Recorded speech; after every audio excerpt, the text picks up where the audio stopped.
2006 के अंतर्गत सरपंच को अपार शक्तियाँ प्राप्त है, जिसका इस्तेमाल सरपंच कर सकता है।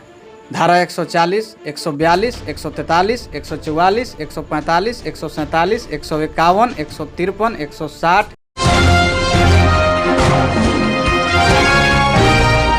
नमस्कार, मैं हूं नीरज प्रभाकर और आप देख रहे हैं न्यूज़ 0 किलोमीटर। पंचायत चुनाव की रणभेरी बज उठी है, समर सज चुका है और प्रत्याशी चुनाव मैदान में उतर चुके हैं। वैसे तो मुखिया पद के लिए बहुत सारे उम्मीदवारों की मारामारी है, होड़ है, लेकिन मैं आपको बता दूं, सरपंच एक ऐसा पद है जो सबसे शक्तिशाली, सबसे पावरफुल है। लोग जानकारी के अभाव में इस पद के अनछुए पहलुओं को नहीं समझ पाते।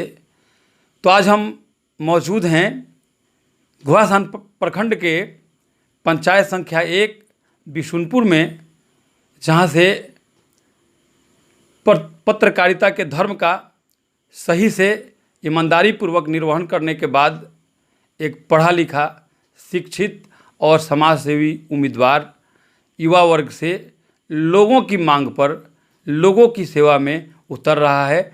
आइए हम उनसे मिलवाते हैं। अभिमन्यु कुमार, आपका स्वागत है। बहुत बहुत धन्यवाद। और सबसे पहले मैं न्यूज़ 0 किलोमीटर के तमाम दर्शकों का मैं स्वागत करता हूं। अच्छा, आप एक बात बताएं कि पत्रकारिता का संघर्षपूर्ण दौर आपने बिल्कुल सफलतापूर्वक पास किया है, तो आखिर आपके दिमाग में ऐसी कौन सी बात चली कि पत्रकारिता को विराम देते हुए आप चुनावी समर में कूद पड़े हैं अचानक? क्या बात है? बहुत अच्छा सवाल है। सीधी सी बात है, पढ़े लिखे लोग, योग्य व्यक्ति के राजनीति में नहीं आने का सबसे बड़ा दंड यह मिलता है कि अयोग्य हम पर शासन करने लगते हैं, और यही हो रहा है। हम जैसे लोग राजनीति से किनारा लगते गए और अयोग्य व्यक्ति यहाँ सत्ता पर काबिज हो गए।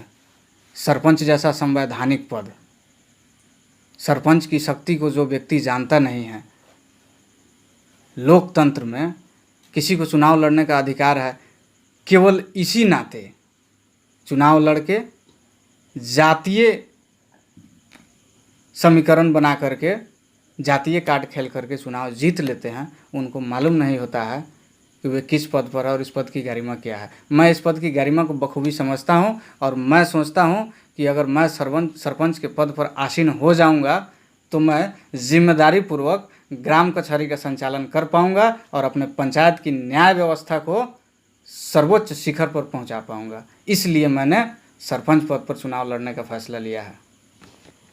राष्ट्रपिता महात्मा गांधी ने ग्राम स्वराज का सपना देखा था, जिसको साकार करने के लिए भारत देश की आज़ादी के बाद संविधान जब लागू हुआ तो संविधान में सर्वोच्च पद स्थानीय सरकार के लिए, पंचायत स्तर की सरकार के लिए सरपंच को माना गया। ये स्थानीय स्तर पर न्यायपालिका की सबसे छोटी इकाई मानी गई, जहाँ से सरपंच की शक्तियाँ काबिज हो सकती हैं पंचायती राज पर। इसके बारे में आप क्या कहेंगे? देखिए, सरपंच को तो बेशक बहुत शक्तियाँ प्राप्त है। संविधान जब लागू हुआ, संविधान के अनुच्छेद 40 में भारत में पंचायती राज व्यवस्था के गठन का जिक्र है, और बिहार में पंचायती राज अधिनियम 2006 के अंतर्गत सरपंच की शक्तियों का विवरण किया गया है। तो सरपंच पद के लिए उन शक्तियों के बारे में, जिस शक्तियों को बढ़ाने वाली जो संहिताएं हैं, जो धाराएं हैं, उसके बारे में ज्ञान का होना बहुत आवश्यक है। उसके संबंध में आप क्या कहना चाहेंगे? देखिए, सबसे पहले मैं बापू के ग्राम स्वराज के सपना के संबंध में कहूँगा कि ग्राम स्वराज का उद्देश्य था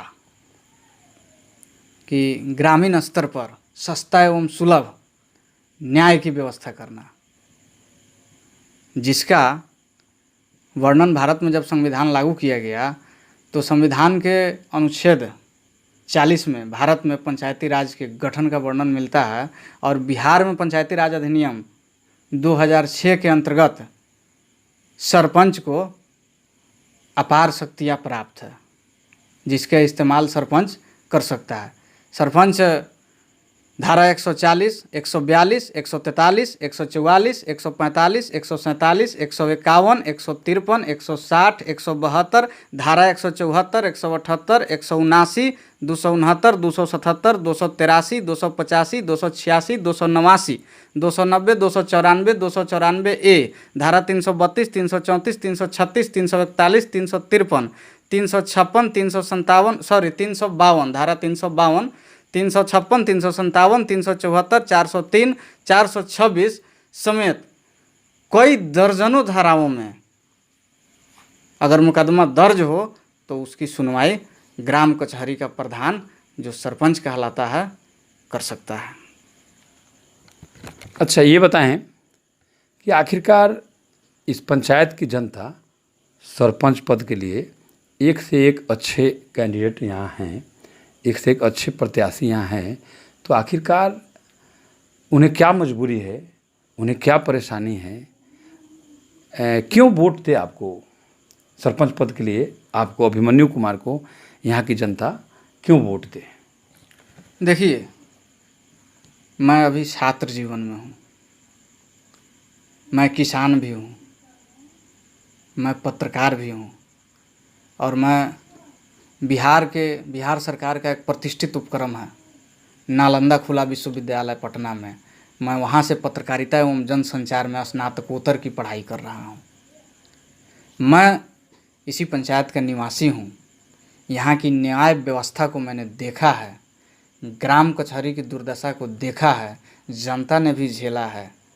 सन 2006 में जो पंचायत का चुनाव हुआ तब से अब तक जिन लोगों को सरपंच के रूप में पंचायत की जनता ने चुना है उनको लोग देखा।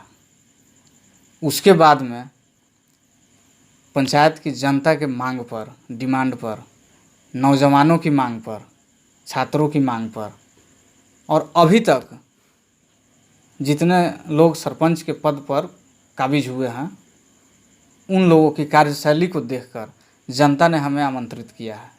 अब जनता ने जब हमें आमंत्रित कर ही दिया है तो इसलिए जनता ही तय करेगी कि जनता हमें क्यों वोट करेगी, मेरे में और अन्य प्रत्याशियों में क्या अंतर है। अगर मैं शिक्षित उम्मीदवार हूँ, अगर जनता को यह लगे कि मैं सरपंच बनकर ग्राम कचहरी का संचालन कर सकता हूँ, पंचायत में न्याय व्यवस्था को सुचारू रूप से लागू कर सकता हूँ, तो जनता मेरा चुनाव जरूर करेगी। अच्छा, तो ये बताएं कि सरपंच पद के लिए आप उम्मीदवारी कर रहे हैं, तो आखिर आपकी प्राथमिकता क्या होगी? चलिए, ये सवाल भी आपका रोचक है, अच्छा है। देखिए, बहुत कम शब्दों में मैं बता दूं, मेरी प्राथमिकता होगी ग्राम कचहरी का नियमित संचालन। सरकार ने ग्राम कचहरी के में एक वकील को बहाल कर रखा है, ग्राम कचहरी में एक सेक्रेटरी, एक सचिव को बहाल कर रखा है। सरकार इस पर पैसा खर्च कर रही है, वह जनता का पैसा है, इसका दुरुपयोग हो रहा है। इसका सदुपयोग करना ही मेरी प्राथमिकता होगी। मैं नियमित रूप से ग्राम कचहरी लगा करके पंचायत के विवादों का निपटारा करूं, यही मेरी प्राथमिकता होगी। अच्छा, तो चलते चलते एक सवाल यह है कि जनता के नाम आप क्या संदेश देना चाहेंगे? आपकी तरफ से जनता को क्या संदेश है? मेरे तरफ से बिशुनपुर पंचायत की जनता को यही संदेश है कि अब से बिशुनपुर पंचायत की जनता उम्मीदवार को परख कर चुने, चाहे वह पद मुखिया का हो, चाहे सरपंच का हो, चाहे वार्ड सदस्य का हो, चाहे वार्ड पंच का हो। खासकर जहाँ न्याय की बात आती है वहाँ न्यायप्रिय, अनुशासित, शिक्षित लोग का चुनाव करे, यही जनता के लिए मेरा संदेश होगा। बहुत बहुत बधाई और शुभकामनाएं आपको क्योंकि आपने अपना कीमती वक्त निकाला और हमारे चैनल को समय दिया। इसके लिए बहुत बहुत धन्यवाद और बधाई। न्यूज़ 0 किलोमीटर की पूरी टीम को भी मैं धन्यवाद देता हूं और बिशनपुर पंचायत की जनता को भी नमन करता हूं। धन्यवाद। हाँ जी, रुकिए, जाने से पहले मेरे चैनल को लाइक करें, सब्सक्राइब करें और बेल आइकन जरूर दबाएं ताकि कोई भी मेरा न्यूज़ सबसे पहले आप तक पहुंचता रहे। धन्यवाद।